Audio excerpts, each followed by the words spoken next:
being taped up and you're naked in a dark room and your hands cuffed. It was, you know, you don't know who comes in and who goes out. And I was really thinking that the person I came to see was a friend, and it wasn't. It was just a lie. And just being 2 weeks, no food, nothing, and you just smell like semen. And after that 2 weeks, it was the anger of life, that you don't like life at all. And it was straight into drugs and prostitution from club to club in Johannesburg.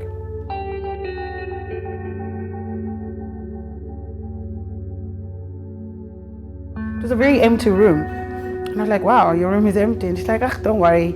You know, as we go through the year, we're gonna start buying stuff and stuff. I'm like, oh, okay.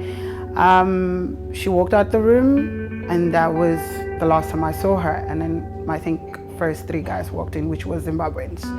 And then I was confused, and they just said, well, didn't your friend tell you? And I think that's where my heart really reached my throat. And they did everything, and then they were the first. And after they did that, they tied me up. And it went on for at least, I think, 10 to 11 days.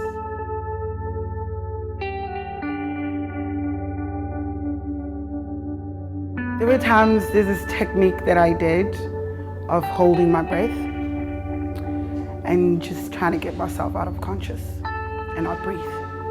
And that would happen. And I would not breathe at all. And I would just close my eyes. And as the choking, and the one guy does what he does, and the other side of your body, and the other guy does what then my mind would just switch off, and that would be it. After that 2 weeks, just taking a bath was a problem. Because I remember I was in whatever shower, which was a public shower that was in Park Station. And smelling like semen went on for months, because that's what I was soaked in for 2 weeks. If you're trafficked, that's what I learned on that particular time. There has to be another new girl. And I was kicked out of the house because there was another new girl. And I had to find my own way. And I went straight to Park Station.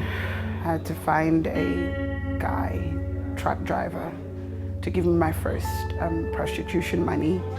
Had sex with him so I can buy clothes and dress myself up. And then he went to the streets, and whatever prostitution I did on Johannesburg streets was always for money and drugs. There was nothing of money to get out because there was too much anger going on. Your day doesn't look like night, your night doesn't look like day, because you just have reflections on what's happened with you.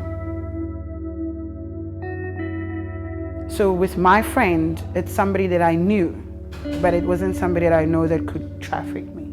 Because the way she put it, it was a girl, she was a student, and you know, she was at UJ and all of that, and I didn't know that she had other plans of making money for me, because obviously when it turned out, it's like the money she made off me was for her to continue to study.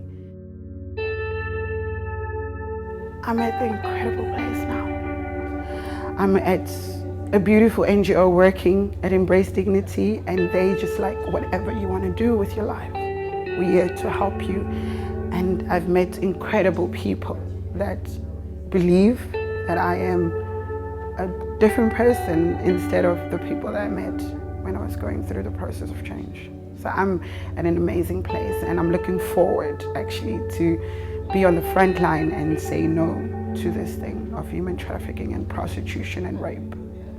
It's important for me to speak about it because I understand a woman or a young girl or a teenager being raped at that particular time, what happens to her.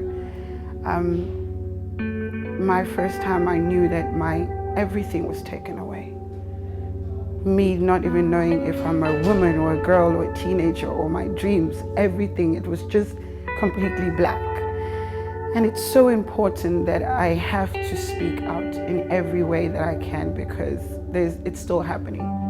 Every 30 seconds, a child that's under 5 or 6 is getting raped.